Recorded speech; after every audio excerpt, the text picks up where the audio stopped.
Kalau kemarin Eral Chess udah bahas Nodirbek Abdusattorov, talenta muda catur Asia yang menjuarai Champion Chess Tour Chess Kid Cup. Kali ini Eral Chess akan ajak kalian untuk melihat talenta muda catur Asia lainnya yang saling berhadapan, Arjun Erigaisi dan Yakoboev Nodirbek. Arjun dari India, Yakoboev satu negara dengan Nodirbek Abdusattorov.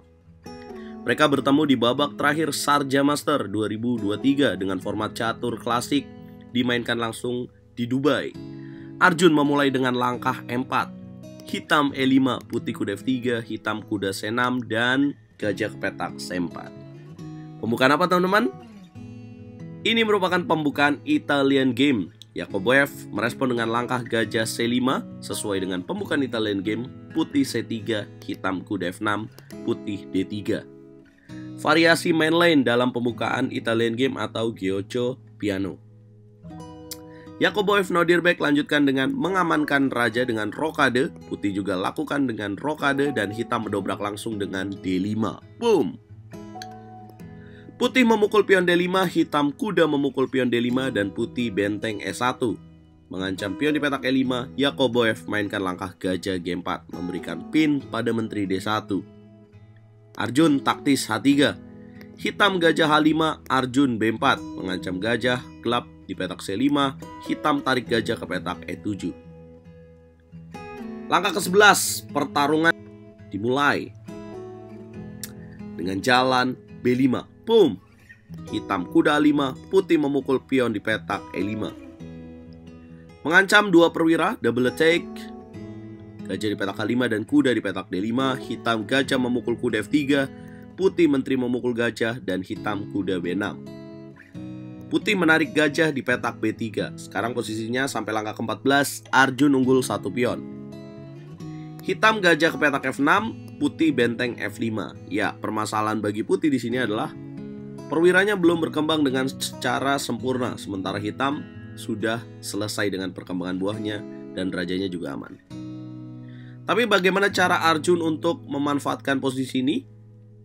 Hitam mainkan langkah A6, pion memukul pion, hitam benteng memukul pion A6 dengan ancaman kuda memukul gajah di petak B3. Arjun menarik gajah ke petak C2, Yakoboev benteng ke petak E8 dengan tujuan masuk benteng E1, putih mainkan gajah E3. Hitam C6, putih kuda D2. Ini menarik karena Arjun memberikan pion di petak C3, kemudian dia mainkan benteng B1. Yakoboev Nodirbek jalan G6, memberikan pion di petak F7 yang langsung dimakan oleh Arjun Erigaisi.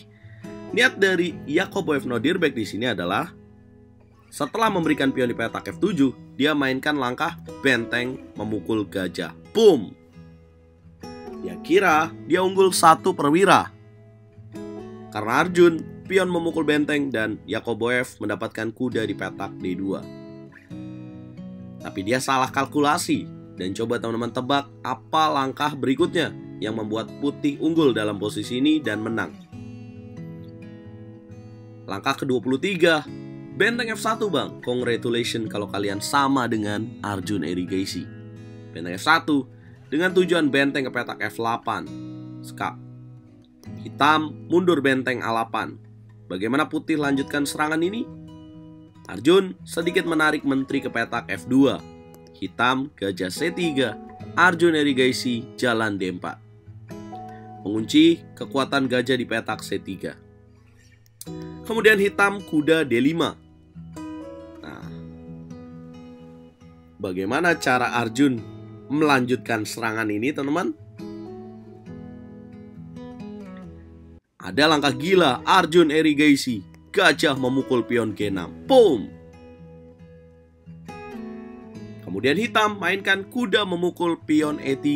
Langkah blunder kembali dimainkan oleh Yakoboev. Dapatkah kalian temukan langkah kunci kemenangan bagi Arjun Erigaisi? Brilliant, langkah benteng G7. He sacrificed the rook dan hitam menyerah. Benteng G7, boom. Apabila dimakan, raja memukul benteng, maka akan ada lanjutan. Menteri ke petak F7, 3 langkah skakmat, raja ke petak H6, menteri H7, raja ke petak G5, dan akan ada menteri ke petak H5, skakmat indah. Nah bang, bagaimana jika Dia menolak untuk makan. Raja ke petak H8, maka putih mainkan benteng ke petak H7, raja ke petak G8, menteri F7, skakmat. Nah, gimana kalau misalkan hitam memukul gajah di petak G6, teman-teman? Dapatkah kalian lanjutkan langkah kemenangan putih? Ya, pentingnya ada benteng di baris ke-7 adalah dengan jalan menteri G3. Tujuannya adalah mengancam pion G6. Apabila pion G5, maka putih akan mainkan menteri E5, yang pasti menteri ke petak G7 tidak dapat tercegah. Bagaimana jika hitam mainkan langkah kuda ke petak E7 setelah putih menteri G3? Maka tetap saja akan ada jalan menteri ke petak H4 dengan tujuan menteri ke petak H7 atau masuk dengan menteri ke petak F6. Gila ya partai ini ya, itulah yang terjadi. Yakoboev juga tidak menyangka dia memiliki elo rating 2600 tapi bisa dikombi dengan langkah gajah G6. Nah, harusnya apa yang dilakukan oleh Yakoboev Nodirbek, kesalahan dimulai dengan dia melakukan korban pada petak F7, teman-teman. Yap. Di sini seharusnya Yakoboev dapat memainkan langkah lain, yaitu dengan jalan ya bisa saja dia bentengnya 3, tapi sebelum ini juga sebenarnya hitam dapat lebih baik lagi.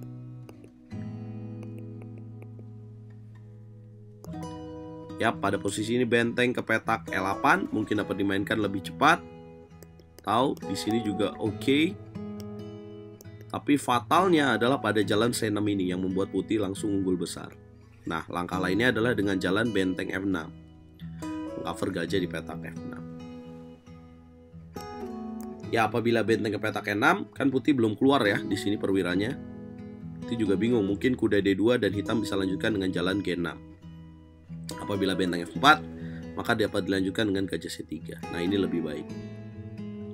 Tapi itulah yang terjadi, memang agak rumit ya, dan Arjun Erigaisi memang sangat tajam dalam posisi seperti ini. Magnus juga memberikan pujian bagi Arjun Erigaisi bahwa dia memang dulu kan elo ratingnya belum 2700 ya. Magnus memang memberikan prediksinya bahwa Arjun tuh bakal mudah untuk mencapai 2700. Nah, teman-teman, gimana komentar kalian buat partai Arjun Erigaisi ini? Sebentar lagi kita akan nonton pertandingan ya. Tanggal 30 Mei ada pertandingan Norway Chess yang akan diikuti oleh Magnus Carlsen, Alireza Wiruja, Hikaru Nakamura, dan Nodirbek Abdusattorov. Banyak pecatur top. Jangan lupa bantu video ini berkembang dengan cara like, share, komen, dan subscribe. Jangan lupa nyalakan lonceng notifikasi kalian supaya nggak ketinggalan live dari RL Chess.